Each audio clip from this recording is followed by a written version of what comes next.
السلام علیکم ورحمۃ اللہ وبرکاتہ۔ ان الحمد للہ نحمده ونستعینه ونستغفره ونعوذ باللہ من شرور انفسنا ومن سیئات اعمالنا من يهده اللہ فلا مضل له ومن يضلل فلا هادی له واشهد ان لا الہ الا اللہ وحدہ لا شریک له واشهد ان محمدا عبدہ ورسولہ اما بعد فإن خیر الحدیث کتاب اللہ وخیر الہدى ہدى محمد صلی اللہ علیہ وسلم وشر الامور محدثاتها وكل محدثة بدعة وكل بدعة ضلالة وكل ضلالة في النار۔ رب اشرح لي صدری ویسر لی امری واحلل عقدۃ من لسانی یفقہوا قولی رب زدنی علما اللہم رب زدنی علما۔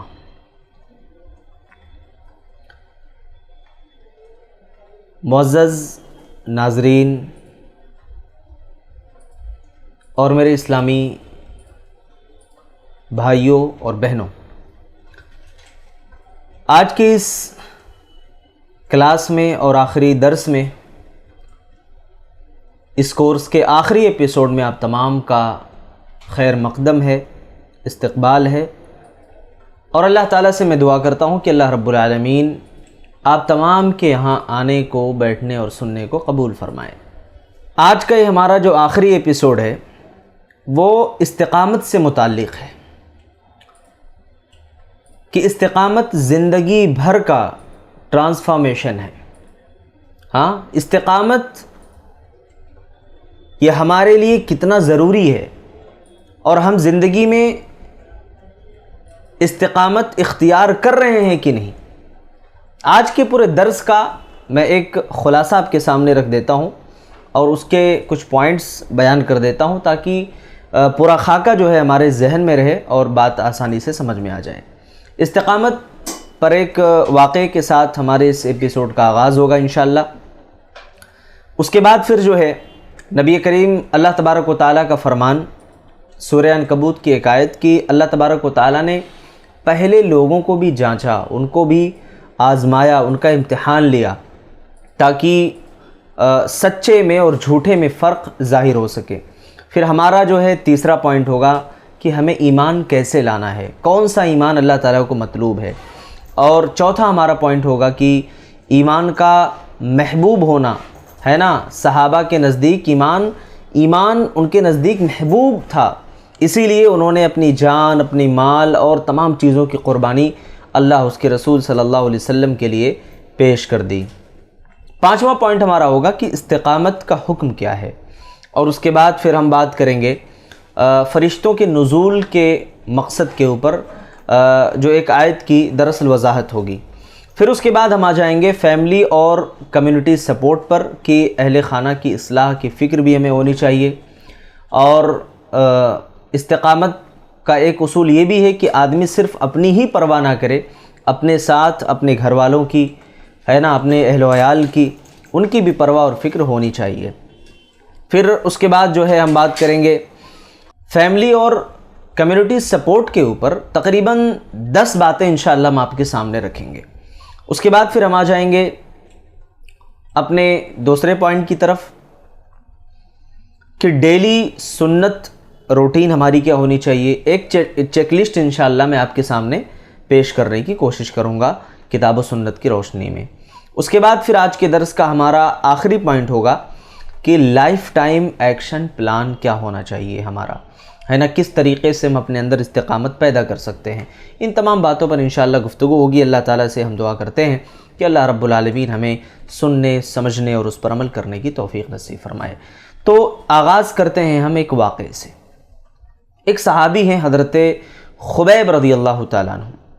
حضرت خبیب رضی اللہ تعالیٰ عنہ کے شہید ہونے کا جو واقعہ ہے نا، وہ بڑا ہی دردناک واقعہ ہے کہ مشرکین نے ان کے قتل کے لیے بہت بڑا اہتمام کیا، ہے نا۔ ان کو سولی پر لٹکانے کی کوشش کی گئی، پھندا لٹکا دیا گیا، سارے لوگ جمع ہو گئے، امیر غریب سب، بوڑھے بچے سب جمع ہو گئے، ہے نا، انہوں نے کہا کہ ایسا ہے رکو مجھے 2 رکعت نماز پڑھ لینے دو۔ نماز پڑھی اور نماز جلدی جلدی پڑھ لی، اور نماز مکمل کرنے کے بعد کہا کہ میں نے نماز اس لیے جلدی پڑھی ہے کہ کہیں تم لوگ یہ نہ سوچ لو کہ میں نے موت کے ڈر سے نماز کو لمبی کر دیا ہے۔ سبحان اللہ، کیا ایمان تھا ان کا، کیا جذبہ تھا، ذرا تصور کرو بھائیوں۔ اور اللہ تعالیٰ سے دعا کی انہوں نے، اللہ سے کیا دعا کی جانتے ہو؟ کہا کہ اے اللہ تو ان کو شمار کر لے، ان کو گن لے، کن لوگوں کو؟ ظالموں کو، جو میرے اوپر ظلم کرنے جا رہے ہیں۔ اے اللہ تو ایک ایک کر کے ان کو قتل کر دینا، ان کو موت کے گھاٹ اتار دینا۔ اے اللہ ان میں سے کوئی بھی باقی نہ رہے، ان کو باقی نہ چھوڑنا۔ اور اس کے بعد ان کے اس واقعے کو مولانا قاضی سلیمان منصور پوری رحمہ اللہ نے اپنے اشعار میں کچھ یوں ذکر کیا ہے، جس کا مفہوم یہ ہے نا، جس کے مفہوم کو انہوں نے اپنے اشعار میں یوں ادا کیا ہے کہ جب نکلتی جان ہے اسلام پر، جب نکلتی جان ہے اسلام پر، تب نہیں پرواہ مجھ کو جان کی، کیوں نہ دوں کامل خوشی سے اپنی جان، چاہیے مجھ کو رضا رحمان کی۔ آرزو پنہا میرے سینے میں تھی، اس دل مشتاق پر ارمان کی، آرزو پنہا میرے سینے میں تھی، اس دل مشتاق پر ارمان کی، آنکھ کر لیتی زیارت وقت نزا، داعی حق ہادی ایمان کی، اے خدا پہنچا میرا ان کو سلام، جان جن پر میں نے ہے قربان کی۔ سبحان اللہ۔ تو یہ جو ہے نا ایک شعر کے انداز میں انہوں نے بات رکھنے کی کوشش کی ہے، اور ان کے واقعے کو اور اس کے مفہوم کو جو ہے بیان کیا ہے۔ دیکھیے بات یہاں پر ختم نہیں ہو جاتی ہے، اللہ تبارک و تعالیٰ نے پہلے بھی لوگوں کو آزمایا ہے، اور یہ بات سورہ عنکبوت کے آیت نمبر 2 اور 3 میں اللہ نے بیان فرمائی ہے کہ اللہ یہ آزمائشیں کیوں بھیجتا ہے، کیوں ہمیں آزماتا ہے، ہم کتنا استقامت اختیار کرنے والے ہیں، کتنی ہمارے اندر سچائی ہے، کتنا جھوٹ ہے، سب کچھ واضح ہو جائے، ہے نا۔ اسی لیے اللہ نے فرمایا احسب الناس ان یترکوا ان یقولوا آمنا وہم لا یفتنون، کیا لوگوں نے یہ گمان کر لیا ہے کہ وہ کہہ دیں گے کہ ہم ایمان لے آئے اور انہیں چھوڑ دیا جائے گا، انہیں آزمایا نہیں جائے گا؟ فرمایا وَلَقَدْ فَتَنَّ الَّذِينَ مِن قَبْلِهِمْ، اللہ تبارک و تعالیٰ نے ان سے پہلے بھی لوگوں کو آزمایا ہے۔ فَلَيَعْلَمَنَّ اللَّهُ الَّذِينَ صَدَقُوا، کیوں؟ تاکہ اللہ تعالیٰ جان لے کہ سچا کون ہے، وَلَيَعْلَمَنَّ الْكَاذِبِينَ، اور اللہ تعالیٰ یہ بھی جان لے کہ جھوٹا کون ہے۔ ایک صحابی ہیں حضرت خباب بن ارت رضی اللہ تعالیٰ عنہ، وہ کہتے ہیں کہ ایک مرتبہ ہم نے اپنی مصیبتوں کا حال، ہوتا ہے نا کہ ایک آدمی بہت پریشان ہو جاتا ہے، تکلیفیں اس کی بے تحاشا بڑھ جاتی ہیں، مصیبتوں میں وہ گھرا ہوتا ہے، ڈوب جاتا ہے، ایسا لگتا ہے کہ اب برداشت کا مادہ ختم ہو چکا، اب اس کے آگے ہم اپنے اندر جھیلنے کی اور صبر کرنے کی سکت نہیں پاتے ہیں، تو وہ تکلیفیں رکھ دیتا ہے۔ انہوں نے اپنی پریشانی اور اپنی بے تابی کا اظہار کیا اللہ کے نبی صلی اللہ علیہ وسلم کے سامنے۔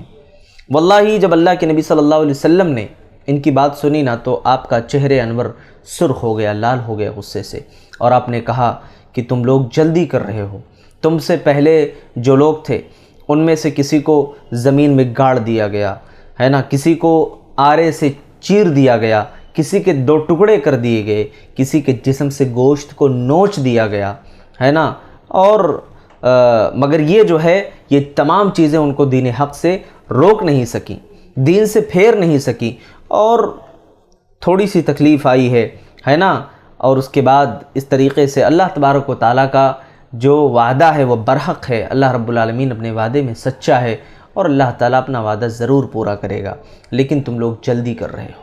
تو بھائیو، ہمیں ایمان کیسے لانا ہے، ہمیں ایمان کیسے لانا؟ آج ہمارا حال کیا ہے؟ استقامت کتنی ہے ہمارے اندر؟ ہاں، استقامت تو اگر ہم اپنا موازنہ کریں کہ اللہ نہ کرے کوئی ایسا حادثہ ہمارے سامنے ہو، ورنہ ہمارا ایمان تو شاید اس لیول کا بھی نہ ہو کہ اگر کوئی 1-2 تھپڑ مار دے، ہاں، یا ہمارے جو ہے جان کو خطرہ ہو، ہے نا۔ یہ اور بات ہے کہ اسلام نے وہاں ہمیں اجازت دی ہے کہ ہم جان بچانے کے لیے بھی کفریہ جملہ استعمال کر سکتے ہیں، لیکن افضل یہ ہے، اولا یہ ہے ہاں کہ آدمی اس سے بھی بچ جائے، مر جانا گوارہ کر لے مگر اپنی زبان سے ایسی بات نہ کہے، یہ اس سے بھی بڑی بات ہے۔ تو یہ مقام، یہ درجہ ایسے آسانی سے نہیں مل جاتا ہے۔ اس کو حاصل کرنے کے لیے، اس کو پانے کے لیے ایمان کو مضبوط کرنا پڑتا ہے، تپنا پڑتا ہے نا، اللہ رب العالمین کی، اللہ کے احکام، اس کے فرامین پر عمل کرنا پڑتا ہے۔ آپ دیکھیے سورہ بقرہ کی آیت نمبر 13 میں اللہ تعالیٰ نے کیا فرمایا، وَإِذَا قِيلَ لَهُمْ آمِنُوا كَمَا آمَنَ النَّاسُ قَالُوا، جب ان سے کہا جاتا ہے کہ ایمان لے آؤ، ہے نا، کس طریقے سے؟ جیسے صحابہ ایمان لے کر کے آئے تو کہتے ہیں أَنُؤْمِنُ كَمَا آمَنَ السُّفَهَاءُ، کہ ہم ویسے ایمان لائے جیسے بیوقوف ایمان لائے، ہے نا، أَلَا إِنَّهُمْ هُمُ السُّفَهَاءُ وَلَكِنْ لَا يَعْلَمُونَ، خبردار بیوقوف تو یہ لوگ ہیں لیکن یہ جانتے نہیں۔ آگے اللہ نے فرمایا سورہ بقرہ آیت نمبر 137 میں، فَإِنْ آمَنُوا بِمِثْلِ مَا آمَنْتُمْ بِهِ فَقَدِ اهْتَدَوْا، اگر وہ تم جیسا ایمان لائیں تو ہدایت پا جائیں، وَإِنْ تَوَلَّوْا فَإِنَّمَا هُمْ فِي شِقَاقٍ، اگر منہ موڑیں تو صریح اختلاف میں ہیں، فَسَيَكْفِيكَهُمُ اللَّهُ وَهُوَ السَّمِيعُ الْعَلِيمُ، اور اللہ رب العالمین عنقریب آپ کی جو ہے حفاظت کرے گا، اللہ رب العالمین آپ کے لیے کافی ہے اور وہ خوب سننے والا اور جاننے والا ہے۔ بھائیو، ایمان جو ہے نا، یہ ایمان کا محبوب ہونا بہت ضروری ہے، اس کی قیمت اور اس کی قدر ہمیں اور آپ کو ہونی چاہیے۔ ہوتا کیا ہے معلوم ہے، ہم مسلمان کے گھر میں پیدا ہوئے، اب مسلمان کے گھر میں پیدا ہوئے، ایمان لائے، الحمدللہ اللہ تعالیٰ نے ایمان سے سرفراز کیا، پیدائشی مسلمان ہیں، ہمیں ایمان کی واقعتاً اتنی قدر نہیں ہے جتنی ہونی چاہیے۔ ہوتا یہ ہے کہ ایک وہ آدمی جو ایمان حاصل کرتا ہے، ہاں ایمان لاتا ہے اور ایمان کے لیے پریشانیاں برداشت کرتا ہے، اپنوں کی گالیاں سنتا ہے، اپنوں کے طعنے سنتا ہے، ہاں اپنوں کی جدائی سہتا ہے، دور کر دیا جاتا ہے خاندان سے، سماج سے، معاشرے سے، سوسائٹی سے اس کو جو ہے نکال دیا جاتا ہے، اس کے باوجود بھی وہ اپنے ایمان پر ڈٹا رہتا ہے، ایمان محبوب ہوتا ہے اس کے نزدیک، تو وہ سمجھتا ہے کہ ایمان کی قیمت کیا ہوتی ہے، ایمان کی دولت کیا چیز ہے۔ ورنہ ہمیں تو بھائی ایمان تو ہمیں وراثت میں مل گیا، ہم ایمان کی قیمت کیا جانیں گے؟ ایمان کی قیمت اگر ہمیں جاننی ہے تو اس ایمان کے لیے ان کی قربانیاں ہم پڑھیں، ان کی قربانیاں ہم دیکھیں، استقامت کی قربانیاں، صحابہ کی قربانیاں، کہ کیسے کیسے انہوں نے زندگی گزاری ہے، کیسے کیسے پریشانیاں جھیل کر کے، جان اور مال کی اپنی قربانی دے کر کے اپنے اس ایمان کی حفاظت کی ہے۔ اگر ہم ان کی قربانیوں کو پڑھ لیں، سن لیں، سمجھ لیں تو واللہ وہ محبت، وہ جذبہ ہمارے اندر بھی آئے گا جو اللہ تعالیٰ نے صحابہ کو دیا تھا۔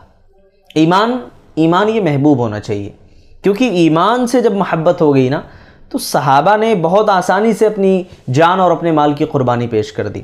آپ دیکھیں سورہ حجرات کی آیت نمبر 7 میں اللہ نے کیا فرمایا، لیکن اللہ حبب الیکم الایمان وزینہ فی قلوبکم وکرہ الیکم الکفر والفسوق والعصیان، لیکن اللہ تعالیٰ نے ایمان کو تمہارے لیے محبوب بنا دیا اور اسے تمہارے دلوں میں زینت دے رکھی ہے، اللہ نے اسے مزین کر دیا ہے نا، اور کفر کو، گناہ کو، اللہ تبارک و تعالیٰ نے اور نافرمانی کو تمہاری نگاہوں میں ناپسندیدہ بنا دیا ہے۔ اولئک هم الراشدون، یہی لوگ ہدایت یافتہ ہیں، یہی لوگ جو ہے ہدایت یاب ہیں۔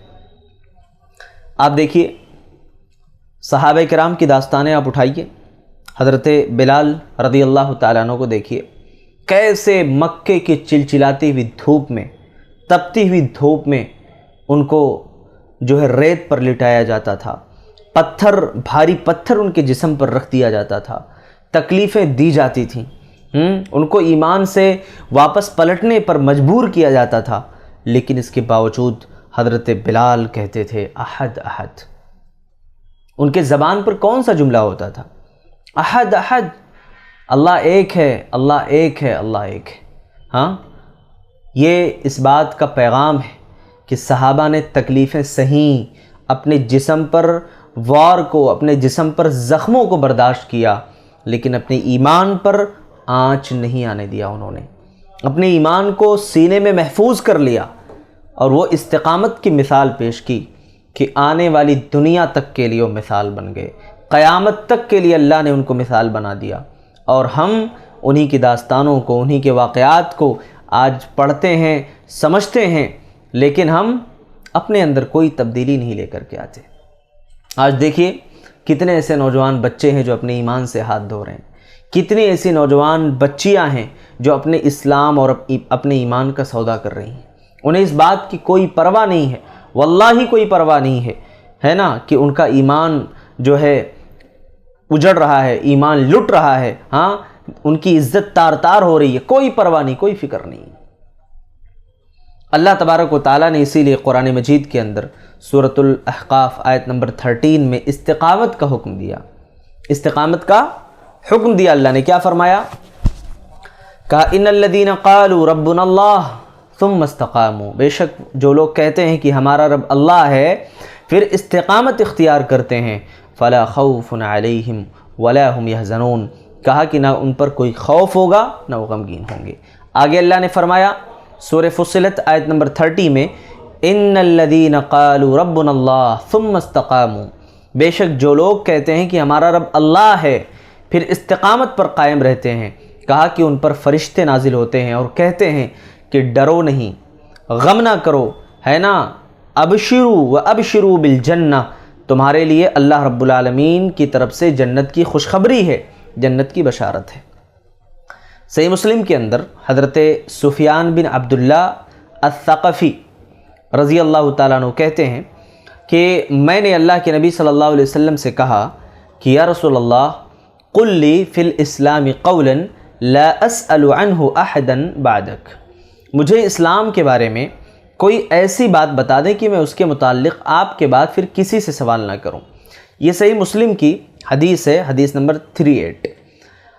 اور ایک حدیث میں ہے کہ اور ابو اسامہ کی حدیث میں ہے کہ کہا قل، نبی صلی اللہ علیہ وسلم نے جو نصیحت کی، کہا قل آمنت باللہ ثم استقم، کہو کہ میں اللہ پر ایمان لایا اور اسی پر ڈٹ جاؤ، اسی پر جم جاؤ، ہاں یعنی کہ اس پر ڈٹ جانا، جم جانا، اس کے مطابق اپنی زندگی لگا دینا، یہ اصل استقامت ہے۔ اب جو آیت میں نے آپ کے سامنے سورہ فصلت کی پیش کی ہے کہ ایسے شخص کے اوپر فرشتے نازل ہوتے ہیں، تتنزل علیہم الملائکہ، تو آخر فرشتوں کے نزول کا کیا مقصد ہے؟ اس کے کئی مفاہیم علماء نے، مفسرین نے بیان کیے ہیں۔ ایک مفہوم یہ بھی ہے کہ فرشتے نازل ہوتے ہیں یعنی موت کے وقت اس کو تسلی دیتے ہیں، اس کو بشارت دیتے ہیں، اس کو خوشخبری سناتے ہیں۔ پھر دوسرا مفہوم یہ بھی ہے کہ قبر میں بھی جو ہے اس کو جو ہے استقامت نصیب ہوتی ہے، میدان محشر میں بھی اس کو استقامت ہوگی، ہے نا۔ یہ تمام جو مفاہیم ہیں اپنی طرف ہیں، یہ جو مطلب بیان کیا گیا ہے ٹھیک ہے، لیکن ایک مطلب یہ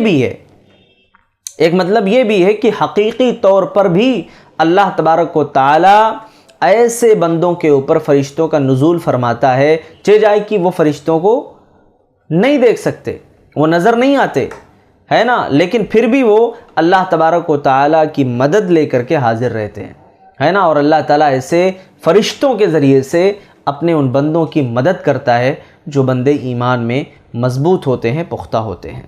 اس کے بعد ہم اپنے اگلے پوائنٹ کی طرف بڑھتے ہیں کہ دیکھیے استقامت کا یہ مطلب ہرگز نہیں ہوتا ہے کہ ہم اکیلے اپنی فکر کریں اور اپنی پرواہ کریں، ہاں ہم جنتی، ہمارا خاندان جو ہے کہیں بھی جائے، خاندان یعنی گمراہی میں جائے، اس سے کوئی فرق نہیں پڑتا ہے۔ استقامت کا مطلب آپ جانتے ہو، استقامت کا مطلب یہ ہوتا ہے کہ اپنی تو پرواہ ہمیں کرنی ہے جناب، اپنی پرواہ کے ساتھ ساتھ اپنے گھر والوں کی، اپنے خاندان کی، اپنے فیملیز کی بھی پرواہ کرنی ہے۔ مجھے آپ ایک سوال کا جواب دیجیے، میں آپ سے ایک سوال کر رہا ہوں کہ اگر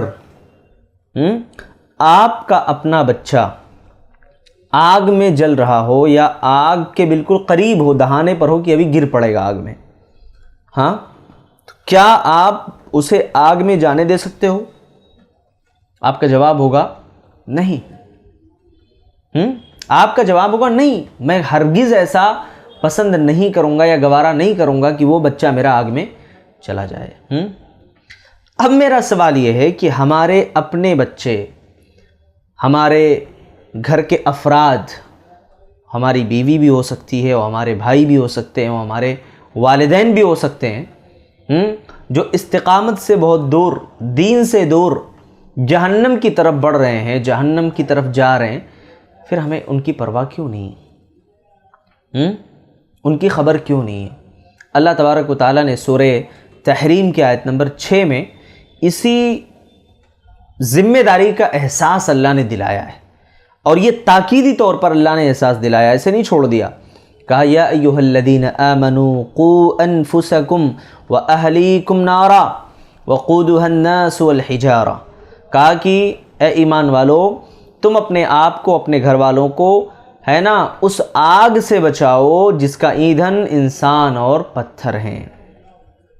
کہا علیہا ملائکۃ غلاظ شداد لا یعصون اللہ ما امرہم ویفعلون ما یؤمرون، جو اللہ کی ہے نا اس پر ایسے فرشتے مقرر ہیں جو کیا ہیں، بہت سخت دل ہیں، ہے نا بہت مضبوط ہیں، اور اللہ کی وہ کبھی نافرمانی نہیں کرتے، اور جو انہیں حکم دیا جاتا ہے وہ کرتے ہیں، وہ حکم اللہ کا بجا لاتے ہیں۔ اللہ کے نبی صلی اللہ علیہ وسلم نے ارشاد فرمایا، صحیح بخاری کی حدیث ہے کہ کلکم راعٍ وکلکم مسئول عن رعیتہ، تم میں سے ہر شخص ذمہ دار ہے اور ہر شخص سے اس کی ذمہ داری کے بارے میں سوال کیا جائے گا، پوچھا جائے گا۔ اب جب ہماری ذمہ داری کے بارے میں ہم سے سوال ہونے والا ہے تو ہمیں یہ سوچنا ہے نا کہ وہ ذمہ داری جس کے بارے میں دنیا میں ہم سے کوئی سوال نہیں کر سکتا ہے۔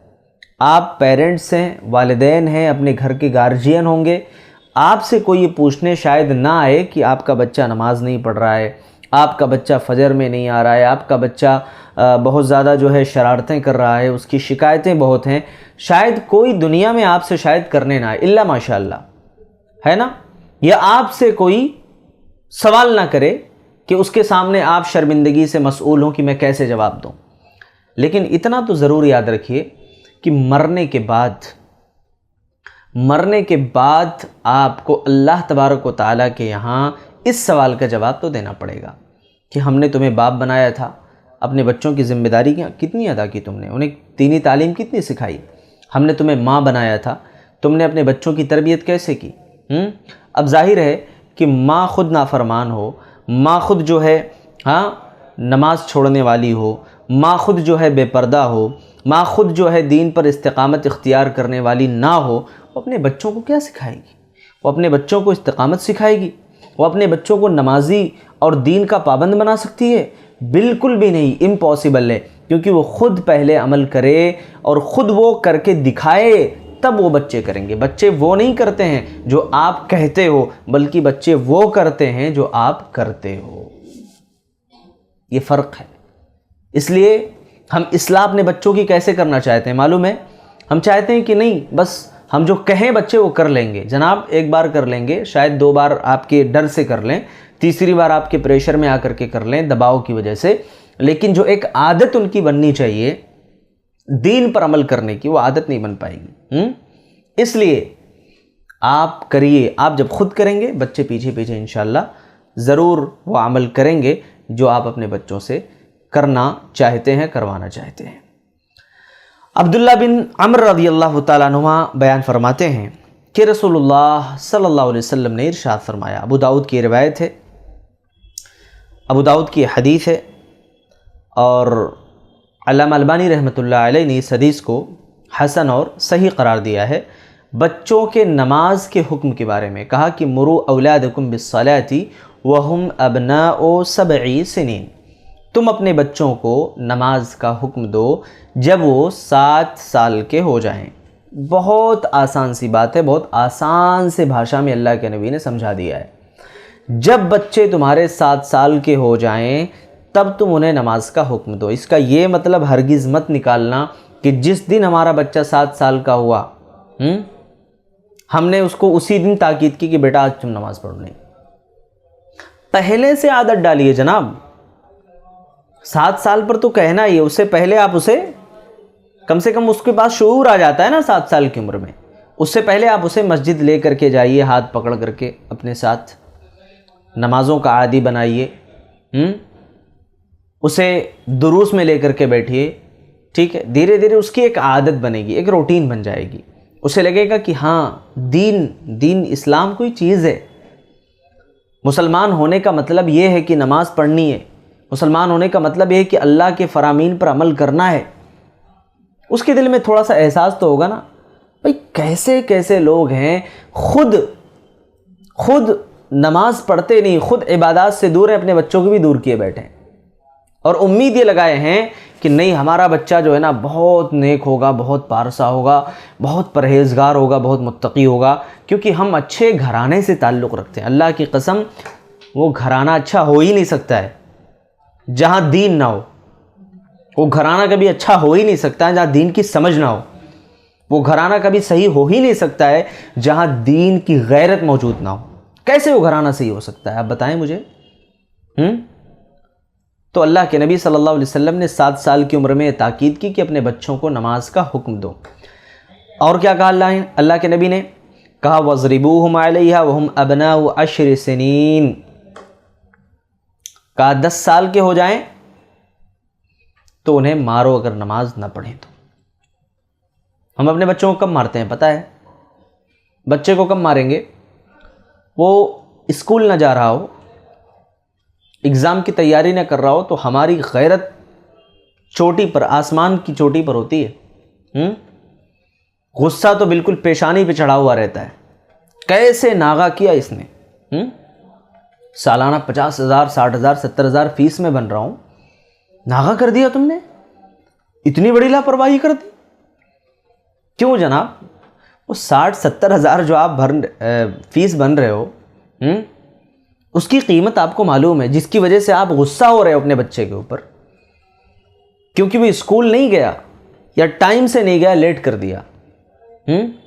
لیکن وہی بچہ جب فجر کی نماز میں نہیں جاتا ہے، نہ فجر کی نماز کے لیے اٹھتا ہے، تب یہ غیرت آپ کے اندر بیدار نہیں ہوتی ہے، تب یہ حمیت آپ کے اندر نہیں جاگتی ہے کہ میں کیا کروں۔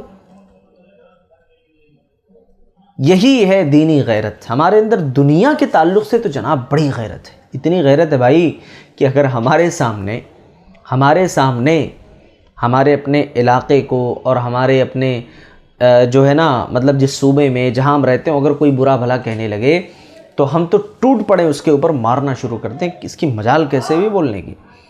لیکن مسئلہ یہ ہے کہ اگر ہمارے دین کے تعلق سے کوئی کچھ برا بھلا کہے، دین کے احکام کے تعلق سے کوئی مذاق اڑائے، کچھ بھی کہے، ہمیں کوئی فرق نہیں پڑتا ہے۔ یہی ہمارا ایمان ہے۔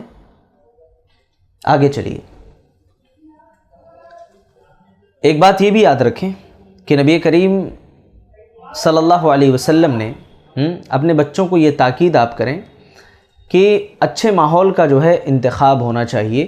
اگر آپ چاہتے ہیں کہ ہمارا بچہ اچھا ہو، اور اپنے ساتھ جیسے ہم دین پر قائم ہیں، دین پر ثابت قدم ہیں، ہمارا بچہ بھی ثابت قدم رہے، ہے نا، اس کے اندر استقامت پیدا ہو، تو آپ کو اپنے بچے کے اندر دینی ماحول پیدا کرنا ہے، اور اس کا جو فرینڈ سرکل ہے وہ دیکھنا ہے کہ کون لوگ دوست ہیں ہمارے بچے کے۔ حدیث صحیح بخاری کی ہے، حدیث نمبر 6168 6168 نمبر کی حدیث ہے۔ صحیح مسلم حدیث نمبر 2640 2640 نمبر کی حدیث ہے۔ نبی کریم صلی اللہ علیہ وسلم نے یہ تاکید کی ہے اور یہ تعلیم دی ہے کہ اپنے لیے، اپنے بچوں کے لیے اچھے ماحول کا آپ انتخاب کریے۔ کیوں ایسا کہا المرء مع من احب، ہے نا، کیونکہ آدمی جس سے محبت کرتا ہے قیامت کے دن اسی کے ساتھ ہوگا۔ حدیث میں آتا ہے کہ جاء رجل الی رسول اللہ صلی اللہ علیہ وسلم، اللہ کے نبی صلی اللہ علیہ وسلم کے پاس ایک آدمی آیا، فقال یا رسول اللہ، کہا اللہ کے رسول، کیف تقول فی رجل احب قوما ولم یلحق بہم، ہے نا، اللہ کے نبی صلی اللہ علیہ وسلم سے سوال کیا کہ اللہ کے رسول اس آدمی کے بارے میں آپ کا کیا خیال ہے کہ جو ہے کسی سے محبت کرتا ہو لیکن ان سے ملاقات نہ کیا ہو، ان سے ملاقات نہ کیا ہو، تو اس کے بارے میں آپ کیا کہتے ہیں؟ اللہ کے نبی صلی اللہ علیہ وسلم نے فرمایا، فقال رسول اللہ صلی اللہ علیہ وسلم المرء مع من احب، آدمی قیامت کے دن اسی کے ساتھ ہوگا جس سے اس کو محبت ہے۔ آپ کو فلمی دنیا کے جو اسٹار مانے جاتے ہیں، بولتے ہیں نا بھائی یہ اسٹار ہیں، دیکھو فلمی اسٹار ہیں، ان سے آپ محبت کرتے ہو، ارے وہ اللہ کی نظر میں زیرو ہیں، زیرو، ان کی کوئی ویلیو نہیں ہے، کوئی قدر و قیمت نہیں ہے۔ وہ برائی کو پروموٹ کرنے والے، برائی کو، فحاشی کو عام کرنے والے، وہ اپنے سوارتھ کے لیے، اپنے مفاد کے لیے، ہاں، اور اپنے فائدے کے لیے دنیا بھر کو اگر وہ ان کو موقع ملے تو جو ہے آگ میں جھونک دیں، ہاں، وہ جو ہے تمہارے لیے آئیڈیل ہیں، وہ نمونہ ہے، وہ نبی نمونہ نہیں ہے جنہوں نے اپنی پوری زندگی توحید کو پھیلانے میں، توحید کی نشر و اشاعت میں، شرک کے خاتمے کے لیے قربان کر دی، لگا دی، تکلیفوں کو برداشت کیا، دعائیں کی اپنی امت کے لیے. وہ نبی آئیڈیل نہیں. یہ 4 دن کے لچے لفنگے یہ آئیڈیل بن جاتے ہیں ہمارے لیے. وہ پینٹ پھاڑ لیں تو ہم بھی اپنا پینٹ پھاڑ کے بیٹھ جائیں، ہاں، وہ اپنے بال جو ہے گدھوں کی طرح رکھ لیں تو ہم بھی اسی طرح اپنے بال رکھنے لگ جائیں. وہ اگر اپنے لباس اتار کر کے ننگے گھومنے لگیں تو ہم بھی اس کو فیشن سمجھ لیتے ہیں. یہ کتنا بڑا یہ ایڈکشن ہے لوگوں کو، یعنی فالو کرنے کا ایڈکشن اور فین بننے کا ایڈکشن اتنی حد تک ہے کہ اللہ تعالیٰ رحم کا معاملہ فرمائے. کچھ تو اتنے منچلے ہوتے ہیں کہ وہ جس کے فالوور ہیں اس کا جو ٹیٹو ہوتا ہے وہ کوئی اپنے سینے پہ تو کوئی کہیں بنوا کر کے رکھا ہے، اور یہ محبت اس کو سمجھ رہے ہیں، اس کو محبت کا نام دیا جا رہا ہے. اور فیصلہ آپ کے ہاتھ میں ہے. جس سے محبت کرتے ہو قیامت کے دن اسی کے ساتھ رہو گے. فلمی سٹارز سے محبت ہے یا اللہ اس کے رسول صلی اللہ علیہ وسلم سے محبت ہے، یا صحابہ سے محبت ہے، یا تابعین و تبع تابعین سے، کن سے محبت ہے؟ نیک لوگوں سے ہے، برے؟ فیصلہ سارا ہمارے اور آپ کے ہاتھ میں ہے. بہرحال آگے چلتے ہیں. دیکھیے، استقامت اختیار کرنے والا جو بندہ ہوتا ہے وہ فیملی اور کمیونٹی سپورٹ کو لے کر کے ساتھ چلتا ہے. اسی لیے میں نے شروع میں ہی ذکر کر دیا تھا کہ اس پوائنٹ کے تحت انشاءاللہ 10 باتیں آپ کے سامنے میں رکھوں گا. ہو سکتا ہے 1-2 باتیں اور اضافہ ہو جائیں. دیکھیے، پہلی چیز یہ ہے نا کہ صلہ رحمی کا معاملہ ہونا چاہیے. صلہ رحمی، رشتہ داروں کے ساتھ ہمارے تعلقات اچھے ہوں. استقامت کا یہ مطلب ہرگز نہیں ہے کہ آپ صرف اکیلے جو ہے کسی چیز سے مستفید ہوں، نیک بنے تو اکیلے بنے، آپ کی نیکی آپ کی ذات تک محدود ہو. نہیں، آپ خیر و بھلائی کا ایسا سرچشمہ بن جائیں کہ آپ کے ذریعے سے دوسرے بھی فائدہ اٹھا رہے ہوں. سبحان اللہ، ہے نا؟ تو اس سے کیا فائدہ ہوگا؟ آپ کی روزی میں بھی اللہ تعالیٰ کو شادگی عطا فرمائے گا، عمر میں بھی اضافہ ہوگا. دیکھیے، سورہ نساء کی آیت نمبر 1 میں اللہ تعالیٰ نے فرمایا کہ وَاتَّقُوا اللَّهَ الَّذِي تَسَاءَلُونَ بِهِ وَالْأَرْحَامَ، اور اللہ تعالیٰ سے ڈرو جس کا واسطہ دے کر کے تم مانگتے ہو اور رشتوں کے تعلقات کو جوڑے رکھو. حدیث صحیح بخاری کی ہے 5986 اور صحیح مسلم میں 2557. اللہ کے نبی نے فرمایا کہ من احب ان یبسط له فی رزقہ، جو یہ بات پسند کرتا ہے کہ اس کی روزی میں اضافہ کر دیا جائے، وَيُنْسَأَ لَهُ فِي آثَارِهِ فَلْيَصِلْ رَحِمَهُ، اور یہ چاہتا ہو کہ اس کی عمر میں برکت ہو تو وہ صلہ رحمی کرے، صلہ رحمی کرے. اب یہاں عمر میں برکت والا جو معاملہ ہے اس کو میں واضح کر دیتا ہوں. عمر میں برکت کا کیا مطلب ہے؟ اللہ تعالیٰ نے تو جب ایک بچہ رحم مادر میں ہوتا ہے اس کے اندر روح پھونکی جاتی ہے تبھی لکھ دیا جاتا ہے کہ کتنے دن دنیا میں زندہ رہے گا، ہے نا؟ تو پھر عمر میں برکت کا کیا مطلب ہوا؟ عمر میں برکت کا 3 مطلب علماء نے بیان کیا ہے. پہلا مطلب یہ ہے نا کہ حقیقت میں اللہ تعالیٰ اس کی عمر بڑھا دیتا ہے. ہاں، 2 جگہ دیکھیے ہمارے جو نام اعمال ہیں، یعنی تقدیر ہے، ایک تقدیر مبرم ہے، ایک تقدیر معلق ہے. تقدیر معلق وہ جس میں فرشتوں نے لکھا کہ عمر اس کی بڑھا دی جائے گی اگر اس نے جو ہے نیکی کا معاملہ کیا، خیر کیا، صلہ رحمی کیا. اور تقدیر مبرم جو ہے، جو فائنل یعنی لوح محفوظ جسے ہم کہتے ہیں، تو اس میں فیصلہ ہو چکا ہے. ہاں، اس میں اللہ نے لکھ دیا کہ یہ دنیا میں جانے کے بعد نیکی کرے گا، کتنی نیکی کرے گا، صلہ رحمی کرے گا تو اس سے کتنی عمر اس کی بڑھے گی، وہ ساری چیزیں وہاں فائنل ہو چکی ہیں. اب عمر میں برکت کا یہ مطلب ہوا اضافے کا کہ اس تقدیر میں ہمارے لکھا ہوا ہے کہ ہم نے اگر نیکی کی تو ہماری عمر 5 سال 10 سال بڑھا دی جائے گی. تو بہرحال ایک مطلب یہ ہوا کہ حقیقت میں اللہ تعالیٰ عمر بڑھاتا ہے، جیسے کہ 55 سال تھی تو 60 ہو گئی، 65 ہو گئی، 70 ہو گئی، صلہ رحمی کرنے سے رشتہ داروں کے ساتھ.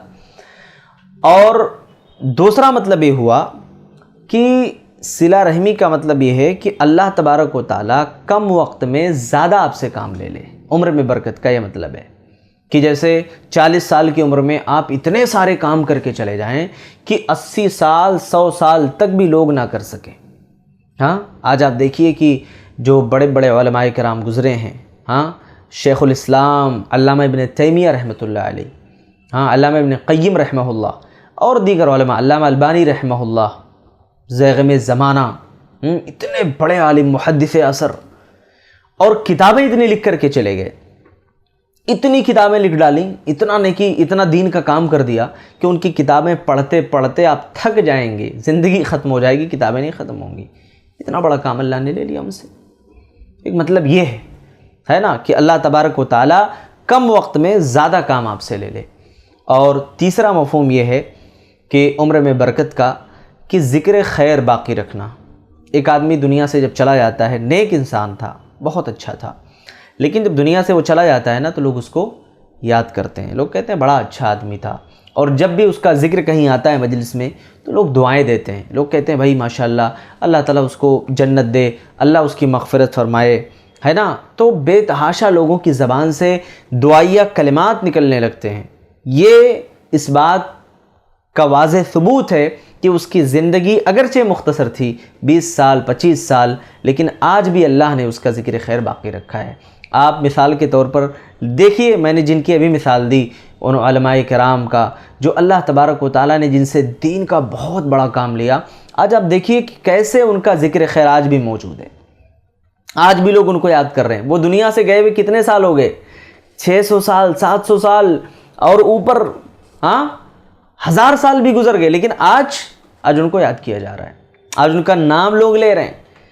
ہاں یہاں تو آپ دیکھیے کہ لوگ دولت کے بلبوتے لوگوں کو اپنا دوست بناتے ہیں، یا لوگ دولت کی وجہ سے کسی سے دوستی قائم کرتے ہیں، رشتہ بناتے ہیں، اور یہ رشتہ بہت پائیدار نہیں ہوتا ہے، بہت جو ہے کم وقت میں، ہے نا، اور مختصر وقت میں رشتہ ختم ہو جاتا ہے، کیونکہ اس کی بنیاد مفاد پرستی پر ہوتی ہے۔ لیکن محبت پر جس کی بنیاد ہو، رشتہ بہت دیر تک چلتا ہے۔ اللہ تعالیٰ ذکر خیر باقی رکھتا ہے۔ دیکھیے نیک نیتی تھی، اللہ نے ذکر خیر کیسے باقی رکھا کہ بعد کے 250 400 سال 500 سال کے بعد بھی لوگ آج ان کا نام لے رہے ہیں۔ یہ اللہ رب العالمین کی کتنی بڑی رحمت و برکت ہے۔ اسی طریقے سے دوسری چیز یہ ہے حسن اخلاق، ہے نا، کہ حسن اخلاق کا جو ہے ہم مظاہرہ کریں، ہے نا۔ حسن اخلاق بہت بڑی چیز ہے۔ سورہ بقرہ کی آیت نمبر 83 میں اللہ تبارک و تعالیٰ نے فرمایا کہ قولوا وقولوا للناس حسنا، لوگوں سے بھلی بات کہو۔ سورہ بقرہ کی آیت نمبر 83، لوگوں سے بھلی بات کہو۔ اور سنن ترمذی کی حدیث ہے، حدیث نمبر 3895، نبی صلی اللہ علیہ وسلم نے ارشاد فرمایا کہ خیرکم خیرکم لأہلہ وانا خیرکم لأہلی، تم میں سب سے بہتر وہ ہے، سب سے اچھا وہ ہے جو اپنے گھر والوں کے لیے اچھا ہو، اور میں تم میں اپنے گھر والوں کے لیے سب سے بہتر ہوں۔ لوگ، ہر انسان کی اپنی زندگی ہوتی ہے، ایک گھر کی زندگی، ایک باہر کی زندگی۔ کسی کو اگر پرکھنا ہو کہ وہ کتنا اچھا انسان ہے، اس کے گھر کی زندگی آپ دیکھ لیجئے۔ اس کی بیوی نے اگر اس کی تعریف کر دی، گھر والوں نے تعریف کر دیا کہ ہاں بھائی اچھا انسان ہے، اس کا مطلب کہ اچھا انسان ہے۔ اور اگر گھر والوں کے لیے ہی وہ اچھا نہیں ہے، دنیا بھر میں وہ خیر بانٹتے پھر رہا ہے، دنیا بھر میں وہ جو ہے پیغامات دیتے پھر رہا ہے، لوگوں کو خیر کا سرچشمہ بنا ہوا ہے، کوئی فائدہ نہیں ہے اسے خیر کا۔ بھائی وہ گھر والوں کے لیے ہی بہتر نہیں، گھر والوں کے لیے اس کا کیریکٹر اور اخلاق اچھا نہیں، گھر والوں کو یہ ظلم و ستم کا نشانہ بنا رہا ہے، ان کے ساتھ گالی گلوچ کر رہا ہے، ان کی زندگی اجیرن کر کے رکھا ہے، باہر دوستوں میں بڑی محبتیں بانٹ رہا ہے، کیا فائدہ ایسی زندگی کا؟ ایسے اخلاق کا کوئی فائدہ نہیں ہے بھائیو۔ کوئی اس بدگمانی میں نہ رہے کہ ایسا میں کر رہا ہوں تو مجھے بہت اجر و ثواب ملے گا، نہیں، محروم ہو آپ۔ اللہ کے نبی صلی اللہ علیہ وسلم نے اسی لیے کہہ دیا کہ خیرکم خیرکم لأہلہ وانا خیرکم لآلی، تم میں سب سے بہتر وہ ہے جو اپنے گھر والوں کے لیے بہتر ہو، اچھا ہو، اور میں تم میں سب سے اچھا ہوں اپنے گھر والوں کے لیے۔ تیسری چیز یہ ہے نا، کمیونٹی سپورٹ کے طور پر باہمی تعاون ہونا چاہیے۔ دیکھیے باہمی تعاون کس چیز پر؟ نیکی اور تقوی میں، ہے نا، خیر کے کام میں، گناہ اور زیادتی کے کام میں، برائی کے کام میں بالکل بھی سپورٹ نہیں ہونی چاہیے۔ سورہ مائدہ کی آیت نمبر 2 میں اللہ نے فرمایا وَتَعَاوَنُوا عَلَى الْبِرِّ وَالتَّقْوَى وَلَا تَعَاوَنُوا عَلَى الْإِثْمِ وَالْعُدْوَانِ، نیکی اور تقوی کے کاموں میں تعاون کرو، گناہ اور زیادتی میں تعاون نہ کرو۔ ابھی آپ دیکھیے اس وقت ماحول یو پی کے اندر، خاص طور پر سدھارتھ نگر میں اس وقت ماحول ایسا بنا ہوا ہے کہ چوروں کا بہت زیادہ خوف ہے، اور اتنا خوف ہے، میں آپ کو بتا دوں، اس آیت کے ضمن میں یہ مثال اس لیے پیش کر رہا ہوں، ابھی اس کی وجہ بھی بتاتا ہوں آپ کو، کہ دیکھیے اتنی دہشت ہے نا کہ کہیں کہیں ایسی خبریں آتی ہیں، اللہ تعالیٰ حفاظت فرمائے، کہ دن دہاڑے چور گھر کے اندر گھسا، زیورات لوٹ لیے، سونے چاندی جو بھی رکھا ہوا تھا سب لوٹ لیا، کوئی دوا تھی سگھایا چلا گیا۔ بعد میں گاؤں والوں کو پتہ چلا کہ بھائی یہاں جو ہے چور نے چوری کر لی، ڈاکہ ڈال دیا۔ ایسے موقع پر پہرے داری جو لوگ دے رہے ہیں، سپورٹ جو لوگ کر رہے ہیں اپنے علاقے والوں کی حفاظت کے لیے، ان کی مال، ان کی عزت و آبرو کی حفاظت کے لیے، بہت بڑا خیر کا کام ہے، یہ باہمی تعاون ہے، باہمی بہت بڑا سپورٹ ہے۔ اور صحیح مسلم کی حدیث سن لیجیے آپ، 2699 نمبر کی حدیث ہے، اللہ کے نبی نے فرمایا کہ واللہ فی عون العبد ما کان العبد فی عون اخیہ، بندہ جب تک اپنے بھائی کی مدد میں رہتا ہے اللہ تعالیٰ اس کی مدد کرتا ہے۔ اس لیے آپ بالکل بھی پریشان نہ ہو، افسردہ نہ ہو کہ نہیں یہ تو وقت میں برباد کر رہا ہوں، مجھے کیا ملنے والا ہے۔ بہت بڑی نیکی آپ کو مل رہی ہے اور بہت بڑے اجر و ثواب کے آپ مستحق بن رہے ہو کہ آپ اپنے بھائیوں کی مدد کے لیے، ان کی حفاظت کے لیے آپ کھڑے ہو، تیار ہو۔ چوتھی چیز کیا ہے؟ خیر خواہی کا جذبہ ہونا چاہیے۔ ہر مسلمان کی ذمہ داری ہے کہ وہ اپنے بھائی یا بہن یا تمام مسلمانوں کے لیے وہ اپنے اندر خیر خواہانہ جذبہ رکھے، ان کو اچھا مشورہ دے، ان کی غلطیوں پر پردہ ڈالے، ان کے لیے دعائیں کرے۔ کچھ لوگ کیا کہتے ہیں نا، کچھ لوگوں کو حق بولنے کا اتنا بھوت سوار ہوتا ہے، اللہ تعالیٰ ان کو ہدایت دے، ان کو صحیح سمجھ دے، کہ وہ اپنے اندر اپنی کمیوں کو نہیں دیکھتے، دوسروں کی کمیوں کو دیکھیں گے تو اس پر پردہ ڈالنے کی بھی ان کو زحمت نہیں ہوتی ہے، وہ سر عام جو ہے اس کو بیان کر کے ذلیل کر دیتے ہیں۔ یاد رکھیے اللہ کے نبی نے فرمایا کہ المؤمن مرآۃ المؤمن، ایک مومن کے لیے آئینہ ہوتا ہے۔ تو جیسے ایک آئینہ صرف جب اس کے سامنے آپ کھڑے ہوتے ہیں تو صرف آپ کو آپ کا چہرہ دکھاتا ہے نا، ایسا نہیں کہ آپ دیکھ کر کے چلے گئے تو آئینے نے کسی اور کو آپ کی تصویر دکھا دی، ایسا نہیں ہوتا ہے۔ تو اسی طریقے سے آپ بنیں کہ جب کوئی مسلمان بھائی آپ کے سامنے آئے تو آپ اگر اس کے اندر کوئی کمی دیکھ رہے ہیں، کوئی کوتاہی دیکھ رہے ہیں تو آپ اس کو سمجھا دیں، اس کو نصیحت کر دیں، یہی سچے مومن کی پہچان ہے۔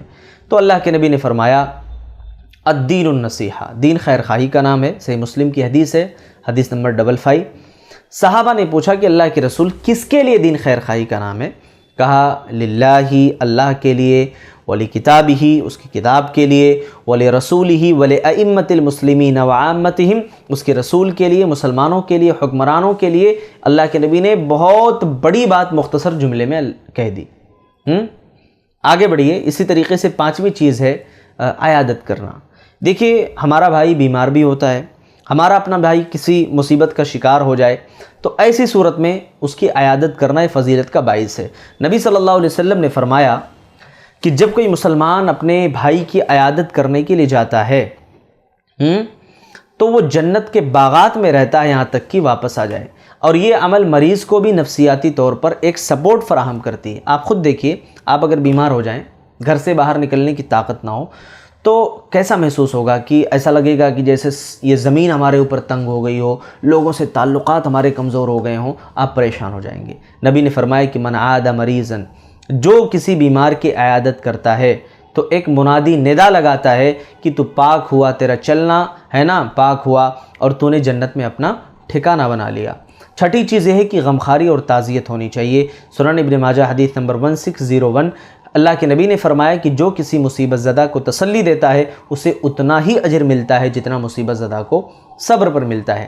ساتویں چیز یہ ہے کہ مالی معاونت کریں اپنے بھائی کی، اگر اس کو مال کا سپورٹ ہو، مال کے سپورٹ کی ضرورت ہو، مالی طور پر جو ہے ہم اس کو سپورٹ فراہم کریں۔ آج دیکھیے پنجاب وغیرہ میں اور دیگر علاقوں میں باڑھ کی کیفیت ہے، وہاں کتنے لوگ ہیں ان کے گھر اجڑ گئے، ان کی فصلیں تباہ ہو گئیں، ہے نا، کیا نہیں ہوا، یعنی ان کی زندگی پوری روڈ پر آ گئی ہے۔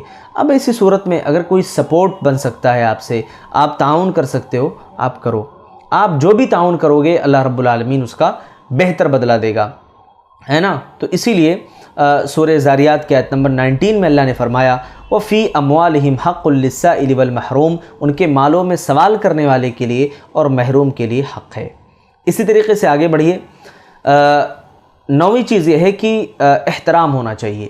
احترام یعنی ہر فرد کا احترام ضروری ہے، چاہے وہ ہمارے لیے عمر میں چھوٹا ہو یا بڑا ہو ہم اس کا احترام کریں. چھوٹا ہے تو اس کے ساتھ ہمارا رحم و کرم کا معاملہ ہونا چاہیے، شفقت ہونی چاہیے، محبت ہونا چاہیے، کیونکہ اگر ہمیں الفت و محبت کا ماحول قائم کرنا ہے تو اس اصول پر بھی عمل کرنا پڑے گا. سنن ترمذی کی حدیث ہے 1921 نمبر کی حدیث کہ لیس منا من لم یرحم صغیرنا ویوقر کبیرنا فلیس منا، ہے نا. ایک حدیث میں ہے کہ لیس منا من لم یرحم صغیرنا ولم یوقر کبیرنا، کہ جو ہم میں سے چھوٹوں پر رحم نہ کرے، بڑوں کا احترام نہ کرے، وہ ہم میں سے نہیں ہے نا. تو چھوٹوں پر آپ رحم کا معاملہ کریں، بڑے جو ہیں ان کا احترام کریں، ان کو رسپیکٹ دیں، ان کی عزت کریں. 10ویں چیز یہ ہے کہ ایک دوسرے کو معاف کرنے کا جذبہ ہونا چاہیے. دیکھیے انسان خطا کا پتلا ہے.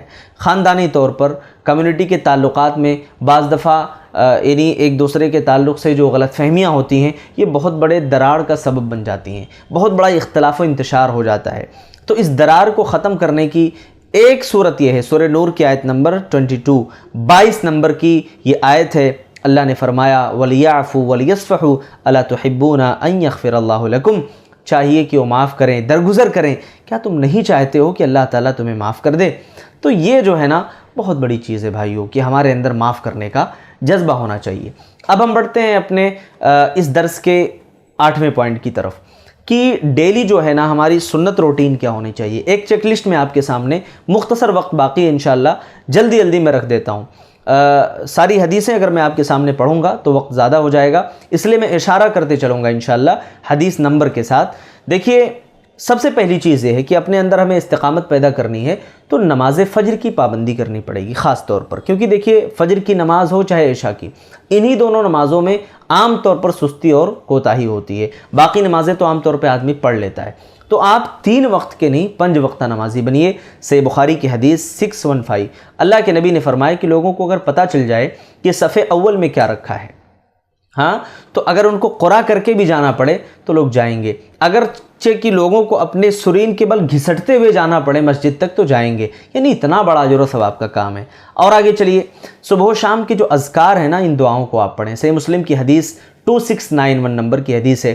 حضرت ابو ہریرہ رضی اللہ تعالیٰ عنہ راوی حدیث ہیں، فرماتے ہیں کہ جس نے لا الہ الا اللہ وحدہ لا شریک لہ لہ الملک و لہ الحمد وہو علی کل شیء قدیر، اس کو دن میں 100 مرتبہ پڑھ لیا، کہا کہ اسے 10 گردن آزاد کرنے کا ثواب ملے گا، اس کے لیے 100 نیکیاں لکھ دی جائیں گی اور اس کے 100 گناہ معاف کر دیے جائیں گے. اور یہ دعا اس کے اور شیطان کے درمیان ایک آڑ بن جائے گی، دیوار بن جائے گی، یہاں تک کہ شام ہو جائے. اور اگر کوئی اسی دعا کو شام میں پڑھ لے تو صبح تک اس کو یہ تمام فضیلتیں حاصل ہوں گی، اس کے گناہ معاف کر دیے جائیں گے. چاہے وہ ایک اور روایت میں ہے کہ اگر کوئی سبحان اللہ بحمدہ پڑھتا ہے دن میں 100 بار تو اس کے گناہ معاف کر دیے جائیں گے. وَلَوْ كَانَتْ مِثْلَ زَبَدِ الْبَحْرِ، اگرچہ کہ وہ سمندر کی جھاگ کے برابر ہی کیوں نہ ہو. آگے چلیے، اپنے اندر اگر ہمیں استقامت پیدا کرنا ہے تو ایک عمل یہ بھی آپ کریں. صحیح مسلم کی حدیث نمبر 804، دن میں جو ہے نا قرآن مجید کی تلاوت کا ایک روٹین بنا لیجیے. اللہ کے نبی نے فرمایا کہ اقرأ القرآن، تم قرآن کو پڑھا کرو، فإنہ یأتی یوم القیامت شفیعا لاصحابی، کیونکہ یہ قرآن قیامت کے دن آئے گا تمہارے لیے سفارش کرنے کی، ہے نا. اگر تم پڑھو گے تو یہ تمہارا ساتھی ہے، قیامت کے دن تمہارے لیے سفارش کرے گا اللہ کی بارگاہ میں.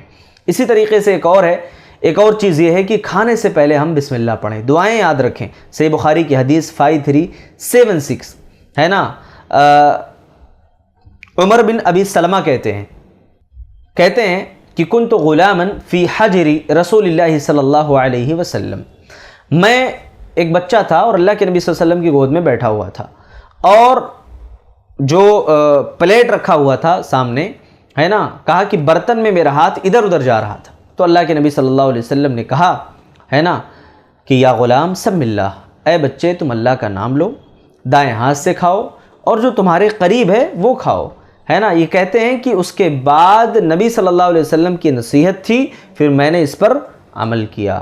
اسی طریقے سے ایک اور چیز ہے جو استقامت پیدا کرنے میں بہت بڑا کردار ادا کرے گی، وہ ہے شام کے بھی اذکار آپ پڑھیں، صبح و شام جو اذکار بتائے ہیں صبح و شام کے، اس کا بھی اہتمام کریں۔ صحیح مسلم کی حدیث ہے 2700 کی، اللہ رب العالمین کی رحمت نازل ہوتی ہے، اللہ کے فرشتے اترتے ہیں، ہے نا، اور سکونت نازل ہوتی ہے، تو اور اللہ تعالیٰ اپنی مجلس میں جو ہے ذکر کرتا ہے ایسے لوگوں کا جو اللہ کا ذکر کرتے ہیں۔ اسی طریقے سے سونے سے پہلے وضو کریں، سورہ اخلاص، سورہ فلق، سورہ ناس پڑھ کر کے سوئیں۔ صحیح بخاری کی حدیث ہے 6319، ہے نا، 6319 نمبر کی حدیث ہے۔ حضرت ام عائشہ کہتی ہیں کہ اللہ کے نبی صلی اللہ علیہ وسلم جب اپنے بستر پر آتے تھے، کہا نفث فی یدیہ وقرأ بالمعوذات ومسح بہما جسدہ، اللہ کے نبی یہ معوذات جو ہیں اس کو پڑھتے تھے اور اپنے ہاتھ میں پھونک کر کے پورے جسم پر پھیر لیتے تھے۔ تو یہ بھی اپنا جو ہے ایک ہم روٹین بنائیں اور اپنی عادت میں انشاءاللہ شامل کریں۔ اب آخر میں آپ کو ایک لائف ٹائم ایکشن پلان بتاتا ہوں اپنے اندر استقامت پیدا کرنے کے لیے۔ پہلی چیز یہ ہے نا کہ ایمان کو آپ مضبوط رکھیے، روزانہ قرآن مجید کی تلاوت کیجئے، ذکر کیجئے، علم دین سیکھنے کا اپنے آپ کو عادی بنائیے۔ دوسری چیز یہ ہے کہ غلط عادتوں کو آپ بالکل ترک کر دیں، چھوڑ دیں۔ غلط عادتیں کیا ہوتی ہیں نا کہ انسان کو برائی کی طرف لے کر کے جاتی ہیں، آدمی گناہوں سے بالکل اجتناب نہیں کرتا اور نیک اعمال میں اس کے اضافہ بھی نہیں ہونے دیتی ہے نا، کیونکہ آدمی غلط عادتوں میں پڑنے کی وجہ سے بہت ساری خیر و بھلائی سے محروم ہو جاتا ہے۔ اور تیسری چیز یہ ہے کہ اپنے وقت کا استعمال کریے، فارغ جو اوقات آپ کے ہوں اس کو مثبت کاموں میں آپ لگائیے۔ اور چوتھا کام یہ کیجئے کہ ہفتہ وارانہ یعنی ویکلی ایک محاسبہ اور ایک اپنا حساب و کتاب رکھیے۔ ہوتا کیا ہے نا کہ ہم اپنے بزنس کا حساب رکھتے ہیں، اپنے گھر میں راشن کا حساب رکھتے ہیں، کتنا آیا، کتنا گیا، کتنا خرچ ہوا، کتنا نقصان ہوا، سب کچھ ہمارے پاس پورا ڈیٹیل ہوتا ہے۔ اپنے اعمال کا ہم محاسبہ کیوں نہیں کرتے کہ آخر ہم نے کیا عمل کیا، کیا پایا، کیا کھویا، اس کا کوئی حساب کتاب نہیں ہے۔ تو ایک ایکشن پلان ہی ہے آپ کے لیے، ہاں لائف ٹائم ایکشن پلان ہے انشاءاللہ، کہ اپنے آپ کا محاسبہ کریں ایک ہفتہ، دیکھیں کہ کیا ہم نے اس ہفتے میں غلطی کی، کیا ہماری اصلاح ہوئی، ہے نا، اور اس کو انشاءاللہ اگر کچھ کمیاں رہ گئی تو تبدیل کرنے کی اس کو کوشش کریں۔ آئندہ ہفتے میں، ہے نا، اور بہتر اپنے آپ کو بنانے کی انشاءاللہ کوشش کریے، اپنے اعمال کا جائزہ لیتے رہیے۔ پانچویں چیز یہ ہے کہ روحانی ترقی کے لیے ہمیں کوشاں ہونا ہے، نفلی عبادات کریں، تہجد کی نماز پڑھیں، صدقہ و خیرات کریں۔ آپ کی کوشش ہو کہ اللہ نے مجھے مال سے نوازا ہے، میں انشاءاللہ کسی غریب کو دیکھوں، اس کی مدد کر دوں۔ ہمارے یہاں دیکھیے بہت پروفیشنل قسم کے فقیر بھی گھومتے رہتے ہیں جو مانگتے ہیں، ہے نا۔ اب ایسے موقع پر اگر کہیں پتہ چلے کہ بھائی یہ آدمی واقعی ضرورت مند نہیں ہے، آپ وہاں اپنا مال مت دیجیے، لیکن کہیں اگر پتہ چلے کہ واقعتاً یہ ضرورت مند لوگ ہیں، وہاں ہم بدگمانی کے شکار نہ ہوں، بے دریغ اپنا مال آپ دیجیے، جتنا ہو سکے دل کھول کر کے آپ خرچ کیجیے۔ یقیناً آپ کا یہ خرچ کرنا اللہ تبارک و تعالیٰ کی بارگاہ میں اور اللہ کے یہاں آپ کے لیے انشاءاللہ خیر کا باعث ہوگا۔ چھٹی چیز یہ ہے کہ معاشرتی خدمت کرنے کا اپنے آپ کو عادی بنائیے، غریبوں کی مدد کیجیے، خیر کے کاموں میں حصہ لیجیے۔ اسی طرح ساتواں کام یہ کیجیے کہ نیک جو دوست ہیں آپ کے نا، ان کا ایک نیٹ ورک ہونا چاہیے آپ کا، جو نیک دوست ہوں، برے دوستوں کا نیٹ ورک نہیں ہونا چاہیے۔ ہمارا یہ برا دوست ہے، ہمارا وہ نہیں میرے بھائی، برے دوست آپ کو برائی کی طرف لے کر کے جانے والے ہیں، برے دوست آپ کو بری عادتوں کا شکار بنانے والے ہیں۔ اسی لیے جو سچائی کی یاد دہانی کرائے، جو خیر کی طرف راغب کرے، تعاونوا علی البر والتقوی کا جو پیکر بن کر کے دکھائے کہ آؤ خیر و بھلائی کی طرف، آؤ دوڑ پڑو خیر و بھلائی کی طرف، لپک پڑو خیر و بھلائی کی طرف، ایسے لوگوں کو اپنا دوست بنائیے، یہ آپ کی دنیا اور آخرت دونوں سنوار دیں گے۔ ہمارے پیرنٹس کی عادت کیا ہوتی ہے پتہ ہے آپ کو؟ بیچارہ وہ بچہ، ہاں کتنے ایسے لوگوں کی کتنی گندی اور کتنی تھرڈ کلاس کی سوچ ہے، کتنے ایسے لوگ ہیں۔ ایک بچہ بیچارہ نمازوں کا پابند ہو، ہاں دین کے جو ہے احکامات پر عمل کرنے والا ہو، اور اس کے ساتھ اگر کوئی بچہ گھوم رہا ہو، اگرچہ اس کی جاب ہو سکتا نہ لگی ہو، کوئی بہت بڑی نوکری نہ کر رہا ہو، لیکن نیک آدمی ہے، نیک بچہ ہے، لوگ کیا بولتے ہیں معلوم ہے؟ ارے وہ لاخیرہ انسان ہے، اس کے ساتھ کیوں گھوم رہے ہو؟ ہاں، اور اگر ایک نوجوان کہیں دور کسی باہر کنٹری میں رہنے والا ہو، دیندار نہ ہو، کمانے والا ہو، خوب پیسے کما رہا ہو، وہ اگر آ جائے شہر میں اور ہمارا بچہ اس کے ساتھ دکھے تو لوگ واہ واہی لوٹتے ہیں کہ بھائی دیکھو، ہاں یہ بچہ کتنا ہوشیار ہے، ماشاءاللہ اس کے ساتھ لگا ہوا ہے، ہو سکتا ہے کہ کچھ چیزیں اسے بھی معلوم ہو جائیں، کچھ کامیابی اس کو بھی مل جائے۔ کتنی تھرڈ کلاس کی ہماری سوچ ہو چکی۔ ہاں وہ بیچارہ جو روزی سے، ہاں رزق سے محروم ہے، ہاں، یا وقتی طور پر اس کے لیے تھوڑی سی آمدنی کے ذرائع نہیں ہیں، پریشان ہے، تو وہ لاخیرہ ہو گیا، اس کے اندر کوئی بھلائی نہیں۔ ہاں، تو اپنی سوچ کو ہمیں بدلنے کی کوشش کرنی چاہیے۔ اسی طریقے سے 8ویں چیز یہ ہے نا کہ استقامت کے لیے بھی اللہ تعالیٰ سے ہم دعا کریں، یا مقلب القلوب ثبت قلبی علی دینک، کہ دلوں کو الٹنے پلٹنے والے میرے دل کو اپنے دین پر ثابت رکھ دے۔ تو یہ اللہ تعالیٰ سے ہم دعا کریں، جتنی ہم دعا کریں گے انشاءاللہ ہمارے اندر یہ جذبہ بڑھے گا، استقامت ہمارے اندر پیدا ہوگی۔ اور آخر میں ایک بات یہ میں ذکر کروں گا استقامت کے تعلق سے، جو سب سے اہم پوائنٹ ہے کہ استقامت جو ہے نا یہ کوئی لمحاتی جذبہ نہیں ہے کہ بس آج کے دن ہمارے اندر استقامت کا پورا جذبہ پیدا ہو گیا، بعد میں ہم نے چھوڑ دیا۔ نہیں، استقامت یہ زندگی بھر کا سفر ہے۔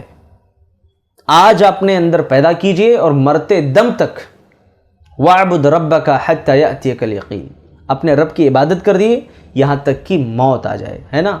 تو استقامت یہ ہونا چاہیے۔ اور دوسری چیز یہ ہے نا کہ قرآن و سنت کو اپنا لائف اسٹائل بنا لیجیے۔ آپ لائف اسٹائل بنانا ہے، لوگ کہتے ہیں، کبھی کبھی یوٹیوب پر سرچ کرتے ہیں مسلم لائف اسٹائل۔